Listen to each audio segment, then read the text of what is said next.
കൊടുത്തത്. അൽഹംദുലില്ലാഹ്. മുത്തുനബിക്ക് എല്ലാവരും ഇഷ്ടമായിരുന്നു, പ്രത്യേകിച്ച് കുട്ടികൾ. ഒരിക്കൽ നബി സല്ലല്ലാഹു അലൈഹി വസല്ലം തങ്ങൾ ഒരു സ്വഹാബിയെ വീട്ടിൽ പോയതായിരുന്നു.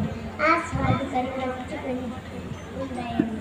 നബി സല്ലല്ലാഹു അലൈഹി വസല്ലം തങ്ങൾ ആ കൊച്ചിനെ കണ്ടതിനെ തന്നെ ഓരോരുത്തരും ഉമ്മ കൊടുത്തു. അപ്പോൾ സ്വഹാബി അന്നത്തോട് പറയുന്നു, നബിയെ അങ്ങയുടെ മകന് ഉമ്മ വെച്ചു, ഞാനിതോടെ ഉമ്മ വെച്ചിട്ടില്ലെന്ന്. അപ്പോൾ മുത്തുനബിയുടെ മുഖം ചുവന്നു. മുത്തുനബിക്ക് ദേഷ്യം വന്നു.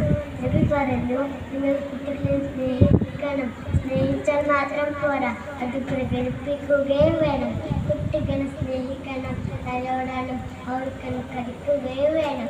ഇന്ന് തിരക്കേറിയ ജീവിതത്തിൽ ആർക്കും കുട്ടികളോടൊപ്പം കളിക്കാൻ സമയമില്ല.